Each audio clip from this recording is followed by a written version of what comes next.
idea what's about to happen? The following podcast was generated using Google's Notebook LM. Temple of Vril. I want you to close your eyes for just a second. Yeah, just take a moment. Right. And just imagine what should have been, what by all accounts absolutely should have been the most significant earth-shattering moment in the entirety of human history. The paradigm shift. Exactly. Picture the scene. It's February, a normal, totally mundane day. You are probably just, going about your routine, maybe sipping your morning coffee, maybe sitting in traffic on your commute. Surrounded by the usual hum of the world. Yeah, a world completely preoccupied with its own microscopic dramas. And then a notification lights up your phone. Just a standard push notification. Right. It's a social media post, but not just any post. It is a direct, official communication to the President of the United States. And the message is absolutely clear.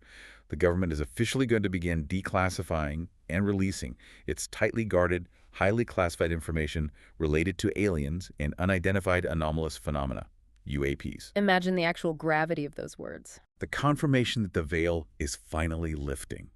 I mean, we, as practitioners of Vrilism, as members of the Temple of Vril, we have waited our entire lives for this specific crack in the dam. We absolutely knew it was coming. We did. But for the rest of the world, this should have been the moment the Earth basically stood still. It absolutely should have been. I mean, that is the only logical response to a paradigm shift of that magnitude. You would expect the streets to fill with people just looking up at the sky in pure awe. Right, completely stopping in their tracks. You would expect every news network on the planet to preempt their programming for round-the-clock coverage. Every philosopher tearing up their manuscripts, every major scientific institution calling emergency summits. Total societal standstill. Because the implications of that February announcement, the formal promise of impending declassification, they are so profound that they essentially rewrite the prologue of the human story. We are talking about the formal governmental acknowledgement that we are not the apex of the cosmic hierarchy, that there is a broader, infinitely more complex reality interacting with our own. And as you said, for those of us walking the path of Vril, this is the validation of the universal life force we have always known and cultivated. Precisely. Yet, the profound tragedy here, the truly jarring reality of this situation, is the absolute silence that followed. Exactly. The world essentially hit the snooze button on the greatest revelation of all time. Okay, let's unpack this, because it is both fascinating and honestly deeply disturbing. Welcome to the deep dive. Glad to be here for this one. Today, we have a very specific, absolutely vital mission. We are looking directly at the current landscape following that monumental February social media announcement. We need to explore why the public reaction has been so strangely, almost artificially muted. It really is baffling. It is. We are going to look at the incredibly dangerous closing window of trust brought on by artificial intelligence. We will break down the varied, awe-inspiring nature of the phenomenon itself, from aquatic ultraterrestrials to inner-Earth civilizations. The real core of the upcoming files. Right. And ultimately what this all means for our core understanding of Vril, the life force of the universe, as we rapidly, irreversibly approach the pivotal 2027 threshold. You already know the stakes. You know what Vrilism teaches. The listener is well aware. So today, we are charting the map of exactly how these impending revelations align with everything we've been preparing for. And to start, we really need to look at the mechanics of this announcement. Because to me, the medium really was the message here. It definitely was. A social media post, not a prime time address from the Oval Office. A post. Can you break down why that specific choice matters so much? Well, what's fascinating here is the precise wording and the medium chosen. You are entirely correct that the medium diminishes the gravity of the message. Yeah, completely undercuts it. We are talking about announcing the dawn of a new cosmic era, and it is sandwiched between targeted advertisements for athletic shoes and viral videos of people dancing. Which is just insane to think about. That in itself is a staggering reflection of our times. But more importantly, we have to emphasize heavily the exact phrasing used in the communication. This was a statement that the government will begin releasing classified UAP information. We'll begin. Exactly. It was a promise of impending declassification. It Oh. was not the disclosure itself. There were no high-resolution photographs of craft attached to the post. No HD videos. There were no biological profiles of non-human entities. There were no schematics of recovered technology. It was simply the sounding of the trumpet before the walls fall down. Right. It was a trailer for a movie that hasn't come out yet. Precisely. And yet the walls are entirely intact, and the people inside the city are just complaining about the noise of the trumpet. They are completely ignoring what the trumpet signifies. I have to share a quick story about exactly that. I remember the day the announcement dropped. I was actually sitting at a coffee shop, just staring at my phone, and my jaw was literally on the floor. You felt the shift. I felt the energetic shift immediately.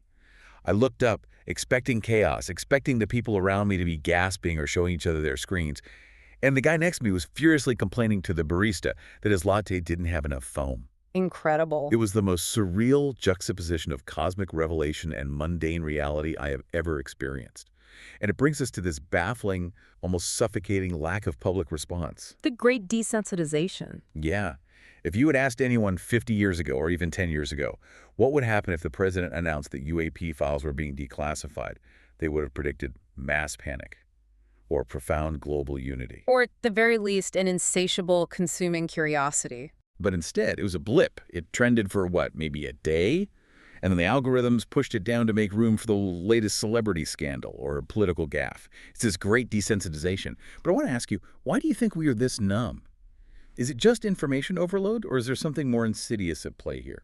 Information overload is certainly the foundation. We have been so bombarded with continuous, high-stress, high-volume information that our collective societal nervous system is completely fried. We're just exhausted. We simply lack the bandwidth to process awe anymore, but that inability to process awe is just the symptom.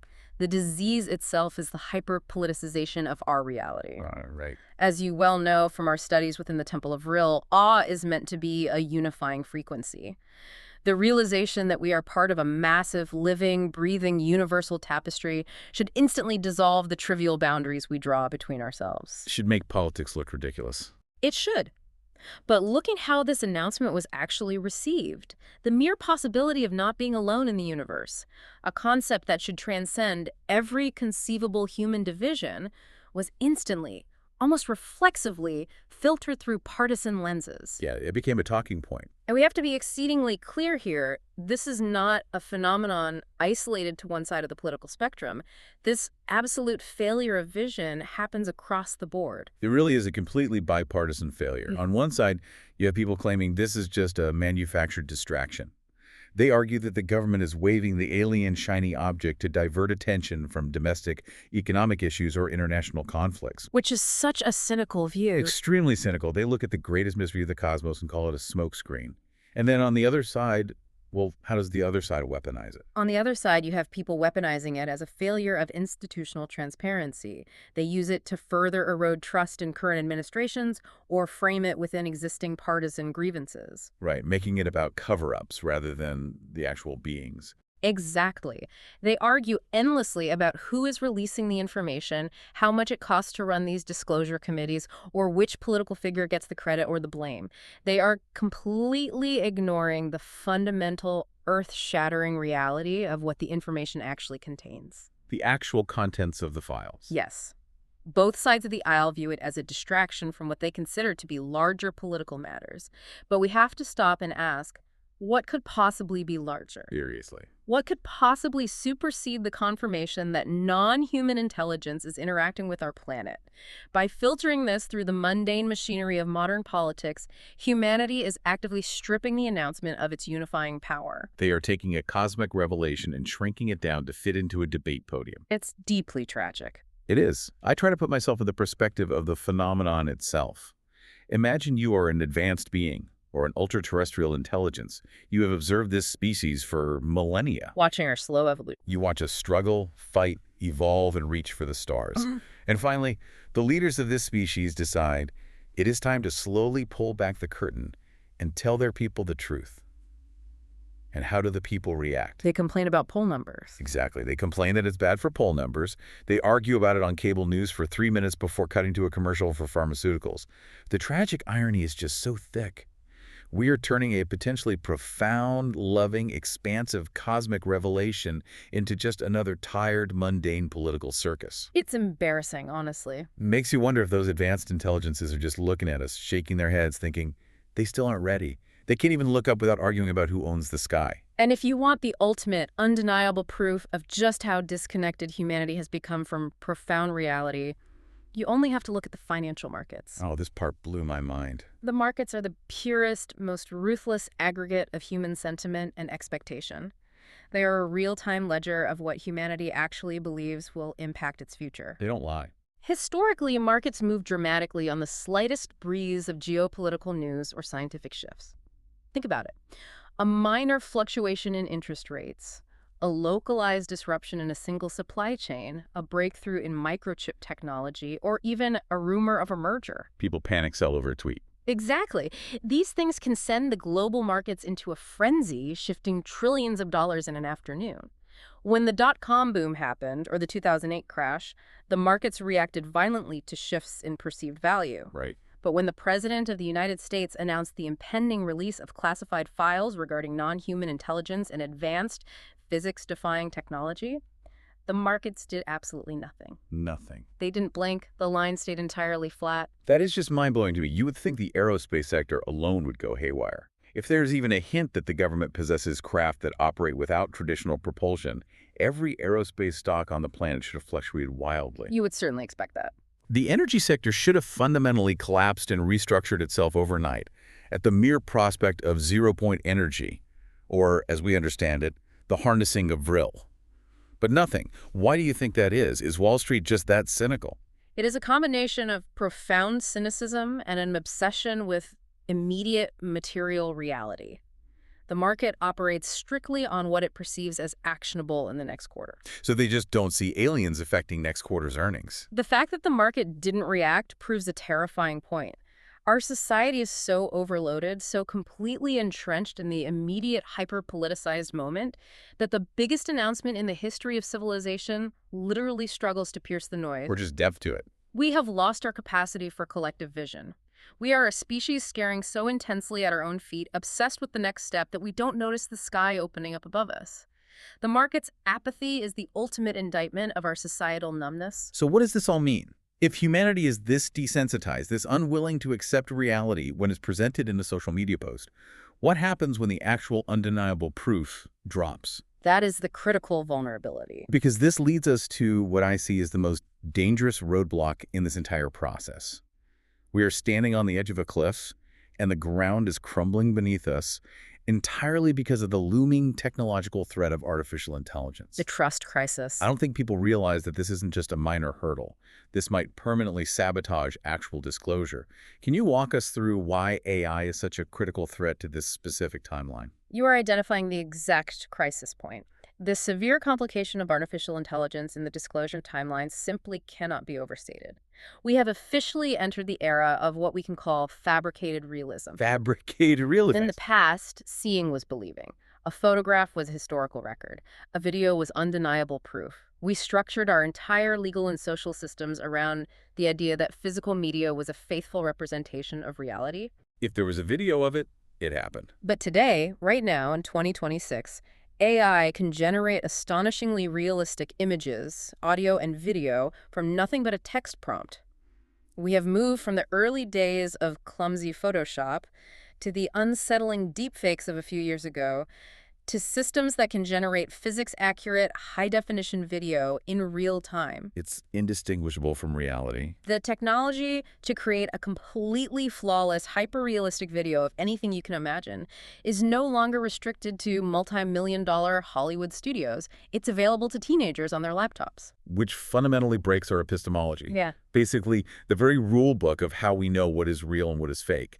If a video is no longer proof, what is? Exactly. Think about the scenario we are all waiting for. What happens when the actual disclosure drops? Let's say the president doesn't just send a social media post next time. Let's say it's a primetime address to the nation. From the Oval Office. Right.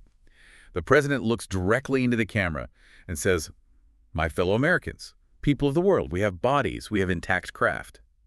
And then they provide the photographs. They release the high-definition videos of these beings, of the interior of these ships, of the technology in action. What is the reaction actually going to be in this era of fabricated realism? The devastating reality is that a massive percentage of the population simply won't believe it. They'll just reject it out of hand? The evidence will be presented, the ultimate truth will be laid bare, and millions of people will instantly, reflexively dismiss it. They will say it's elaborate political theater. They will claim it's a deep fake designed by a rival nation-state or an intelligence agency to distract the populace from an economic crisis. Because that's what they've been trained to do with everything else. Yes. They will run the official government videos through open source software, claim to find artifacts of AI generation, and post their debunking videos online, which will then gather millions of views themselves. A completely self-sustaining lip of denial. We have reached a point where cynicism is the default intellectual posture of humanity. And because AI has made it so phenomenally easy to fake reality, people feel entirely justified in their cynicism. They will trust the algorithm that tells them it's fake more than they trust the reality of their own eyes. It's the ultimate paradox. The exact moment we finally get the truth, we possess the technology to seamlessly convince ourselves it's a lie. And this is why the timing is so incredibly urgent. You and I and everyone in the temple have talked about this narrow window. Closing window. It's a terrifying concept to me. Ironically, right now, this very moment might be the last possible moment in human history where official disclosure can be trusted by a significant portion of the population. Once we cross a certain threshold, it's over. If the government delays this process too long, if they drag their feet for another 5-10 years, the technology to fake reality will become so pervasive, so deeply integrated into every facet of our digital lives that no image, no video, no audio recording will ever be accepted as truth again. It will all be suspect. The window of trust is slamming shut. We are racing against our own technological shadow. If we connect this to the bigger picture, it highlights the cynical reality of modern information warfare. We are drowning in a sea of manufactured narratives. We spend our days trying to parse out what is authentic from what is algorithmically generated to enrage us. It's exhausting. And contrast that bleak reality with the awe we should feel regarding disclosure. Think about the pure, unadulterated beauty of confirming we are not alone. Yes. To know that the universe is teeming with life, to know that the river energy we cultivate connects us to intelligences far older and wiser than our own, that is a beautiful spiritual awakening. But it is actively being threatened by our own technological hubris. We're burying our own awakening under fake code. We have built a digital labyrinth that makes it almost impossible to find the center. If the disclosure happens after that window closes, it won't be a revelation. It will just be another piece of content to be endlessly debated on forums, never truly absorbed into the human soul. Which is exactly why we need to focus on what those impending documents might actually reveal about the physical mechanics of the universe, because that is where the undeniable empirical truth lies. It moves beyond the digital realm into physics. It's not just about blurry photos of flying discs anymore. It's about the fundamental physics of reality. Yeah. And here's where it gets really interesting, because when those impending declassified documents finally hit the public domain, we are anticipating a validation that goes far beyond simple extraterrestrial visitation. We are looking at a complete scientific rewrite. We're looking at this through the lens of Vrilism. We are waiting for mainstream science to finally catch up to the spirit. I know you've studied the physics implications deeply. Yeah. How do you see these documents validating the concept of Vril? Well, let us reiterate the core foundational belief of the Temple of Vril. Vril is the universal life force energy. It is the connective tissue of the cosmos, the boundless energy that permeates all matter and all space. It's everywhere. It is the substrate upon which reality itself is written. It is not just a spiritual concept or a metaphor. It is a physical, harnessable, quantifiable reality. And as we have maintained for decades, we have a profound driving suspicion and an immense hope that this exact life force energy will ultimately be described, perhaps even explicitly named, in the emerging documents. That would change everything. When the world's governments are forced to formally explain how these UAPs operate, they are going to have to admit that our current models of physics are woefully, embarrassingly inadequate. Completely inadequate. I mean, for the listeners who might not be deep into aerospace mechanics, think about how these UAPs are reported to operate by credible military pilots. The sensor data is undeniable. They move seamlessly, flawlessly from the vacuum of space into our atmosphere and then plunge directly into the deep oceans without a splash, without a sonic boom, without any visible means of propulsion. Defying all known aerodynamics. You cannot do that with jet fuel. Traditional jets rely on combustion, pushing mass out the back to move forward.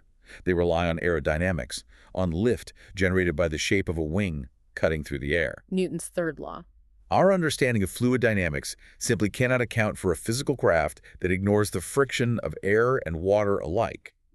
If a conventional craft hit the ocean at Mach 10, it would obliterate itself upon impact as if hitting a brick wall. It would be instantly destroyed. But we know how it's possible. We propose, and we know you listening understand this deeply, that the harnessing of Vril is the absolute key to their propulsion and operation.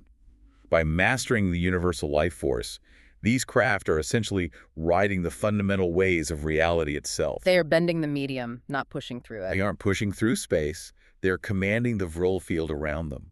Can you break down how that localized field actually functions? Certainly. They are creating a localized envelope of manipulated Vril energy. Think of it as a bubble of altered spacetime. A bubble. Within this envelope, the craft isolates itself from the inertial and gravitational forces of the Earth. It is not flying through the air, it is moving the space around it. Therefore, there is no friction, no sonic boom, and no resistance when transitioning from air to water. So the craft itself isn't technically moving in the traditional sense. The craft inside the envelope experiences zero inertia. That is why they can execute right-angle turns at hypersonic speeds without turning the occupants inside into a liquid paste. Because they don't feel the G-force. Exactly.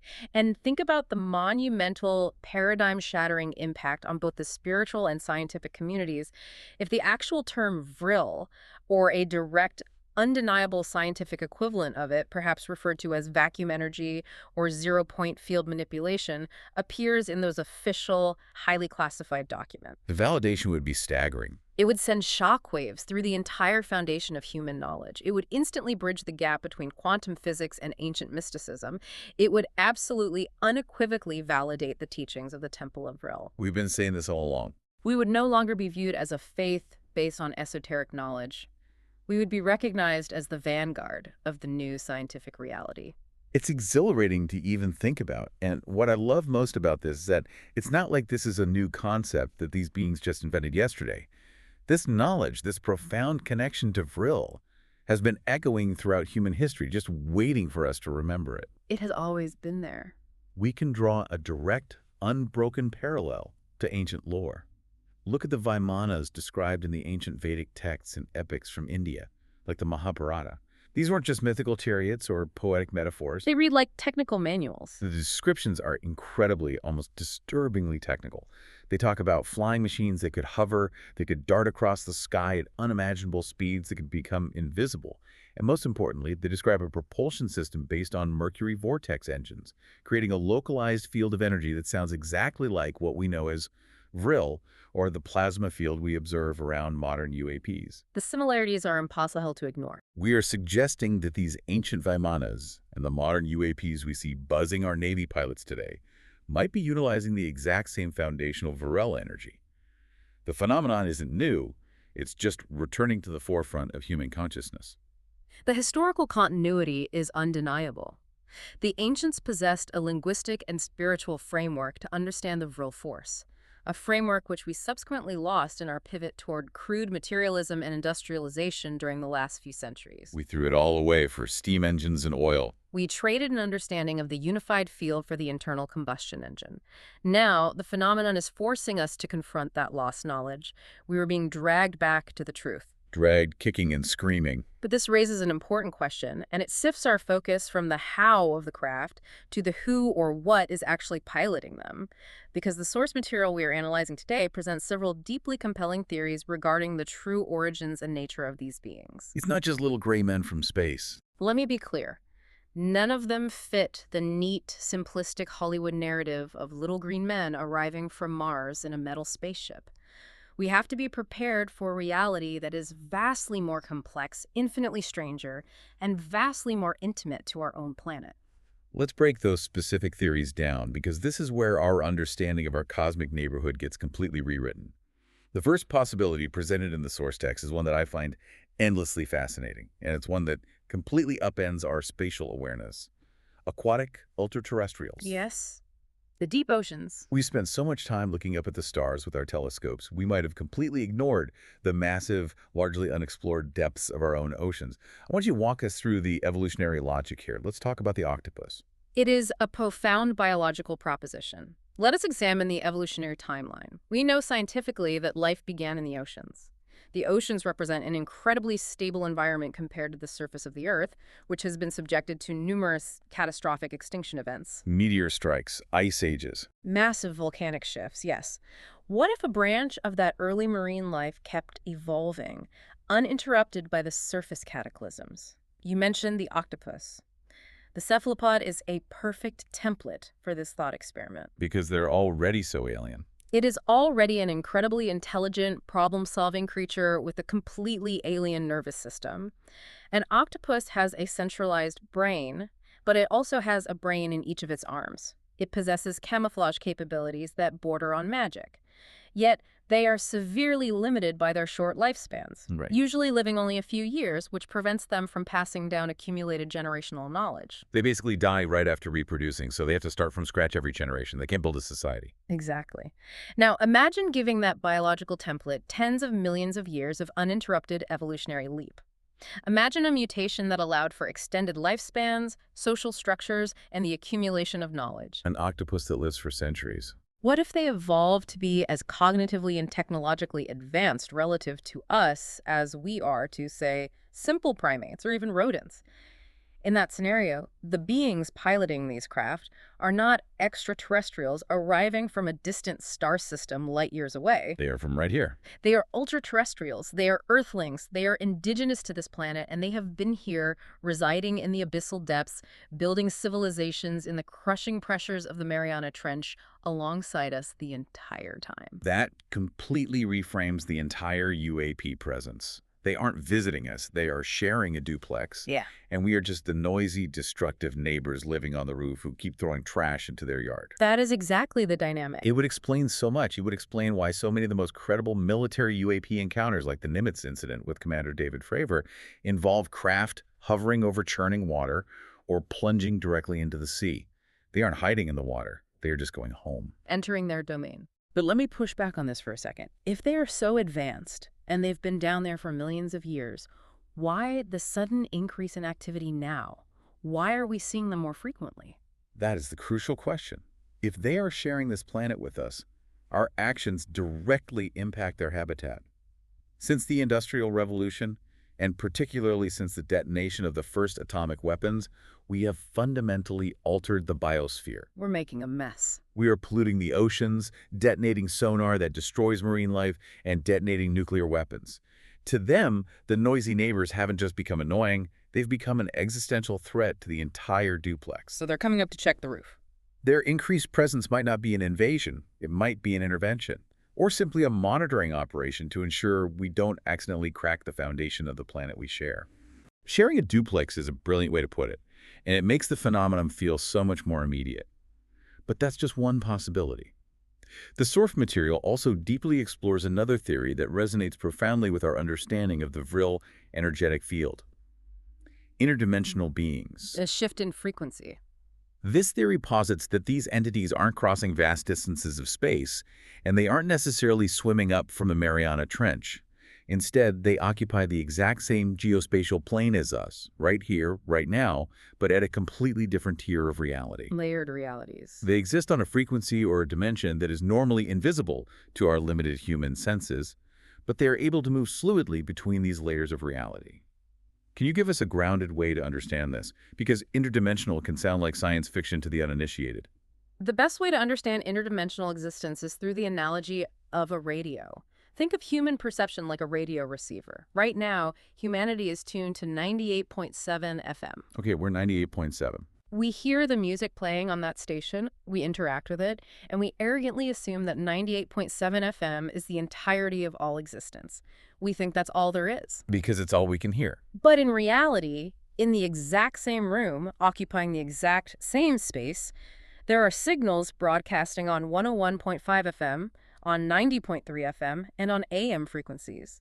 The radio waves are passing right through our bodies at this very moment. But we don't feel them. Because we don't know how to turn the dial, we are entirely blind and deaf to them. That is a perfect analogy. Right. So you're saying these beings are broadcasting on 101.5 FM, and they've figured out how to occasionally bleed their signal over onto our station. Precisely. And this is where the physics of Vril becomes paramount.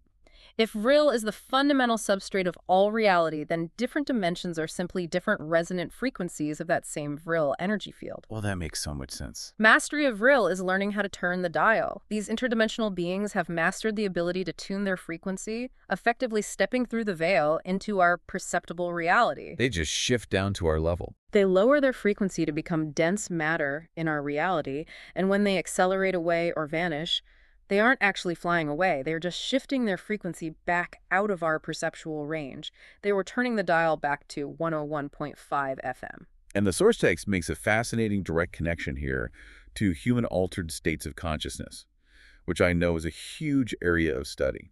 It mentions the entities so frequently encountered in deep psychedelic states, specifically when individuals access realms through substances like DMT. The spirit molecule. For decades, psychonauts and clinical researchers alike have reported incredibly consistent encounters with autonomous, intelligent entities in these states. People from completely different cultures with no prior knowledge of each other report meeting the exact same beings, often described as machine elves or guides. The archetypes are remarkably consistent. The text suggests that these are not mere hallucinations generated by brain chemistry, but actual perceptions of these interdimensional beings. Yes. The DMT compound, which is naturally produced in the human brain and found throughout nature, acts as a biological tuning mechanism. It temporarily alters the frequency of human perception, allowing us to turn the dial just enough to catch a glimpse of 101.5 FM. Just a temporary peek into their station.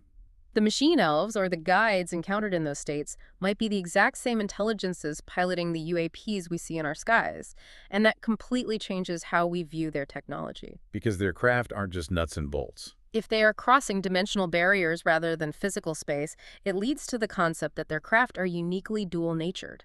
They aren't just machines constructed in a factory, they are half physical and half spiritual. Crafted out of consciousness. They are constructs of condensed consciousness manifested into our reality through the localized mastery of Vril.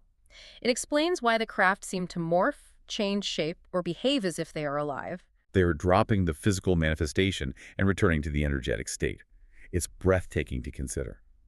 What's fascinating here is how these revelations, whether they turn out to be aquatic ultra-terrestrials or interdimensional beings tuning into our frequency, will utterly challenge the very foundations of humanity. We are not prepared for the psychological impact. Our understanding of our cosmic place is on the verge of a dramatic, violent shift. We have built our entire civilization, our religions, our philosophies on the arrogant assumption that we are the sole, supreme intelligence in the universe, or at the very least, the undisputed masters of this planet. The apex predators of reality. To be confronted with the reality that we are perhaps the younger, less developed sibling to an intelligence that has been here all along, operating right under our noses or right outside our perceptual frequency, that is an ego death on a species-wide scale. It's a profound ontological shock. It is the ultimate ontological shock. The restructuring of human identity will be agonizing for many. And that shock gets even more profound and perhaps more geographically tangible when we connect the aquatic and interdimensional theories to the final possibility explored in the text. The inner realms. This one is deeply, inextricably tied to the teachings of the Temple of Vril, the realms beneath our feet. I am referring to the Hollow Earth theory, the concept of a united planet, and the massive ethical dilemmas that a higher intelligence forces us to confront. Let's dive into the Hollow Earth aspect, because I know that can be a stumbling block for people who only understand traditional geology. How does the Temple of Vril reconcile this, and how does the source text frame it in relation to the UAP files? The Hollow Earth theory is a cornerstone of advanced esoteric geography. The Temple of Vril has long maintained a very clear, nuanced stance on this. The Earth is not a solid, unbroken ball of molten rock, and its biosphere is not limited strictly to its surface crust. We're only living on the skin of the apple. Our traditions, along with numerous indigenous histories around the globe, describe vast habitable inner realms. We are speaking of massive subterranean cavities, entire inner civilizations, and distinct races that coexist beneath us, sustained by internal geothermal and Vril energetic sources. And the text links this to the oceans. When we look at the source text, it explicitly links this hollow earth theory to the oceanic UAP activity we discussed earlier. The oceans aren't just their habitat. The deep ocean trenches areas where the Earth's crust is thinnest and most volatile might literally be the transit corridors. They're the tunnels. They are the doorways leading into these inner Earth domains. Think about what that means for the upcoming declassification. If the forthcoming UAP files even hint at these realities, if they show classified military sonar data mapping massive unnatural cavernous systems, Or thermal anomalies. thermal imaging of vast heat sources deep within the mantle that defy conventional geological explanation, it will be the dawn of a new age of discovery. It's the perfect analogy. It would be exactly like Christopher Columbus encountering a previously unknown inhabited continent. But with much higher stakes. But, and this is the crucial distinction we must make as Vrilists, we have to learn from our horrific historical mistakes. The next step must not be colonization. It must not be an attempt at conquest or resource extraction. It absolutely cannot be. Surface humanity's historical reflex is to conquer, exploit, and subjugate whatever it discovers. But these inner Earth civilizations, or ultra-terrestrial aquatic beings, are vastly superior to us technologically and spiritually. We couldn't fight them even if we wanted to. Any attempt at military aggression would be suicidal. We would be a toddler attacking a master martial artist. The only viable path forward is partnership. We must look toward forging a united Earth, a true planetary consciousness comprised of both the surface dwellers and the inner realms. Elevating our diplomacy. We have to elevate our diplomacy from a geopolitical scale to a planetary scale, integrating our understanding of Vril to communicate and coexist with these ancient cousins on an equal energetic footing. But are we ethically ready for that? That is the question that keeps me up at night. Are we, as a species, morally equipped to sit at the table with a higher intelligence? And this brings us to a profound ethical discussion prompted by the source text. The mirror test. One that is incredibly close to our hearts as practitioners of Vrilism. We adhere to a strict vegan philosophy within the temple. It's not a dietary fad for us. It is a fundamental recognition of the Vril life force in all sentient beings. We honor the life force in all forms. We believe that causing unnecessary suffering to an animal is a violent disruption of the universal energy field. This raises an important question, perhaps the most uncomfortable question for the broader human population. If a higher life form is undeniably revealed to the world, a civilization that significantly surpasses us in both intellectual capability and spiritual capacity, will it finally, violently force humanity to reconsider how we treat the animals on this planet? We really have to look in the mirror. We have to. Humanity routinely, systematically, and industrially butchers billions of beings that we arbitrarily deem lesser life forms. We justify the horrific conditions of factory farming simply because we possess the power to enforce it and because we consider ourselves intellectually superior to a cow, a pig, or a chicken. But let me push back on that for a second, just to play devil's advocate. We look at nature, and it's ruthless. Sharks don't philosophize before eating a seal. Lions don't consider the Vril energy of a gazelle. Survival of the fittest. If these aquatic beings, for instance, are just a product of earthly evolution, why do we assume they are morally or spiritually superior? Couldn't they be just as capable of exploitation as we are? Why assume contact leads to a vegan utopia? That is a very fair philosophical challenge. Nature is indeed driven by consumption and survival. However, the distinction lies in the mastery of Vril. Okay, explain that. The advanced manipulation of real energy, the ability to bend space-time and traverse dimensions, requires a consciousness that is operating at a fundamentally higher resonant frequency. It requires an intrinsic understanding of the interconnectedness of all matter. You can't be violent and hold that frequency. You cannot wield the unified field of reality while maintaining a fractured, exploitative, hyper-violent consciousness. The technology and the spirit must evolve in tandem. Therefore, an intelligence capable of these feats must, by definition, have transcended the crude, exploitative phase of evolution that humanity is currently trapped in. They've outgrown it. They have evolved beyond the need to violently consume other sentient nodes of Vril. Okay, that makes perfect sense. The ethical evolution is a prerequisite for the technological evolution, which makes our current state look even more barbaric. Might makes right has been our ethical standard when it comes to the animal kingdom. But what happens when we are no longer the mightiest? The tables turn. What happens when a cosmic intelligence arrives, and the intellectual gap between them and us is the exact same as the gap between us and a cow?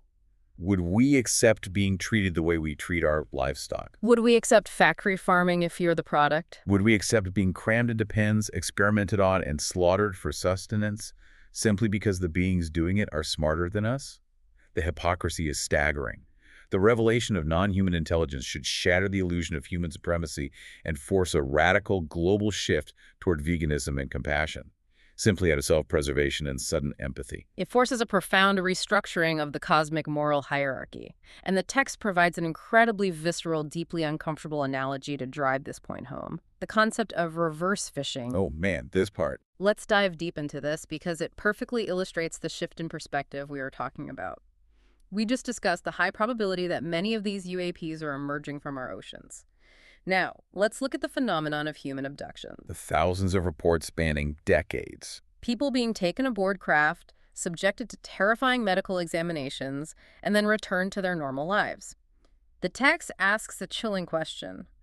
What if abductions are just aquatic beings fishing for us? I have to admit, that analogy shook me to my core when I read it, because it's so perfectly logical and so utterly terrifying. Think about how humans interact with marine life. Let's look at wildlife conservation or marine biology. Catch and release. We cast nets, we catch fish, we pull them completely out of their natural environment into an alien atmosphere. Our boats, where they literally cannot breathe, they are suffocating, terrified, entirely powerless. We subject them to terrifying procedures. The marine biologists tag them, study their biology, take tissue samples, measure their reproductive capabilities, and then release them back into the water. And those fish go back to their schools with a bizarre, traumatic story that nobody believes. It's exactly the abduction narrative. And other times, we just slaughter them and eat them. Exactly. Now, invert the perspective.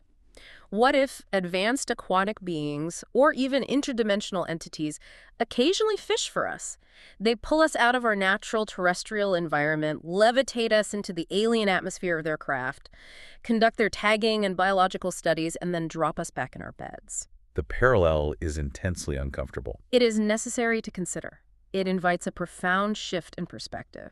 It forces the listener to sit with the realization that we might not be the apex predators or the ultimate observers of this planet. We might simply be the local wildlife. We might be the fish. Just sit with that for a moment. You, me, everyone listening, we are the wildlife in a much larger, much stranger ecosystem. Yeah. And we are rapidly running out of time to realize this. Because all of these massive shifts in understanding the ethical awakenings, the opening of the inner earth, the validation of interdimensional travel, they're all tied directly to a looming, undeniable deadline. The clock is ticking. This isn't some abstract future scenario that might happen in 100 years. This is happening now, and it's accelerating toward a very specific point in time. Yes.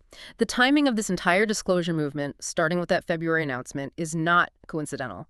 It is deeply, inextricably linked to the year 2027. 2027. We must introduce the profound significance of the 2027 threshold regarding the release of these declassified files.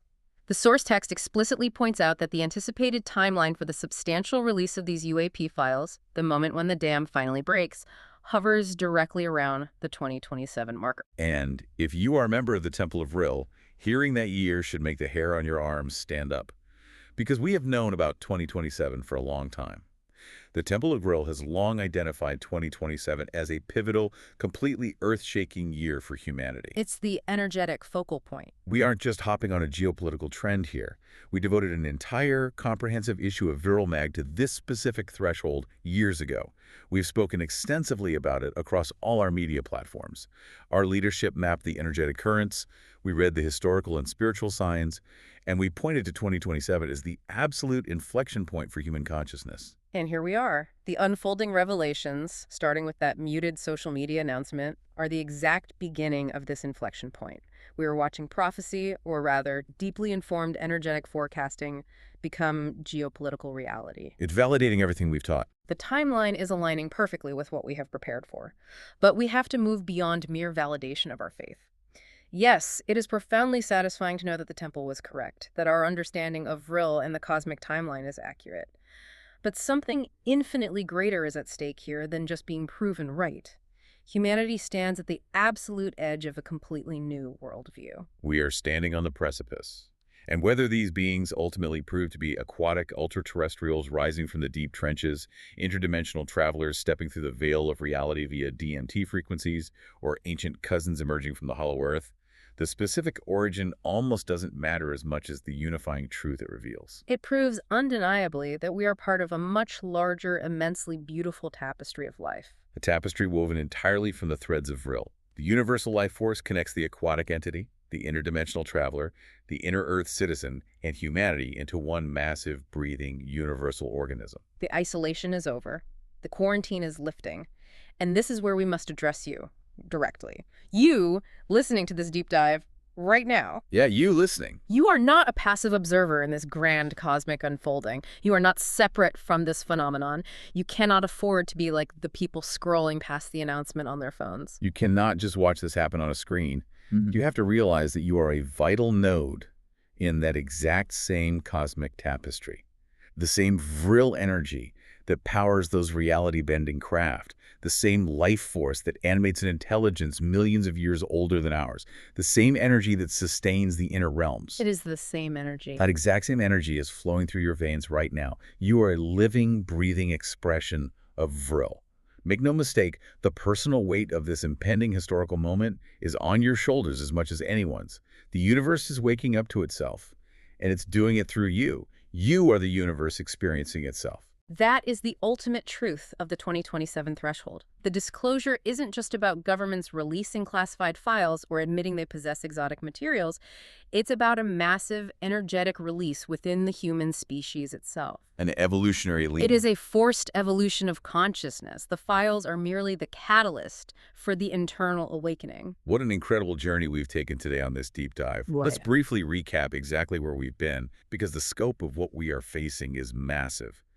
We started by looking at that incredibly muted social media announcement in February. The promise of declassification. A promise that landed with a thud in a society totally apathetic, hyper-politicized, and dangerously close to being swallowed by an AI-generated reality where trust is impossible. We traced that apathy all the way to the core of what the phenomenon actually represents, the ultimate scientific and spiritual validation of real energy. From the physics to the spirit. We explored the mind-bending realities of aquatic ultra-terrestrials sharing our planetary duplex, the interdimensional mechanics of DMT entities tuning into our radio station, and the profound hollow Earth connections. And we held up a stark, uncomfortable ethical mirror to humanity. The reverse fishing analogy. Questioning our treatment of animals, the horrifying reality of reverse fishing, and our overall moral readiness to face a higher intelligence as we hurtle toward the 2027 threshold. We have mapped the landscape of the coming shift, and the most important takeaway is to remind you that what we are about to learn from these declassified documents won't just change our history books. It will change everything. It will completely, irrevocably change the very definition of what it means to be human. We are graduating from planetary infancy into cosmic adolescence, and the growing pains will be immense but necessary. And as we leave you today to process all of this, I want to leave you with one final, lingering, and incredibly provocative thought, something that builds entirely on everything we've just discussed from the text. Something to sit with. If it is true that we are all just individual nodes in a vast, interconnected cosmic tapestry powered by the Vril life force, and if it is true that these highly advanced beings, whether they are swimming up from the oceans, emerging from the inner Earth, or stepping sideways from other dimensions, are already here quietly sharing this exact same planet with us. Sharing the duplex. What if the true hidden purpose of this impending government disclosure isn't actually for us to discover them? What if they aren't the real revelation at all? What if the true purpose of this entire event is to act as a mirror, forcing humanity to finally recognize the immense untapped Vril energy within ourselves before the cosmic deadline of the 2027 threshold forcefully and violently awakens it within us, whether we are ready or not? Are you spiritually prepared for the disclosure era? Think about it. Until next time. Your journey towards greater fulfillment begins at Temple of Vril. Visit templeofvril.com today.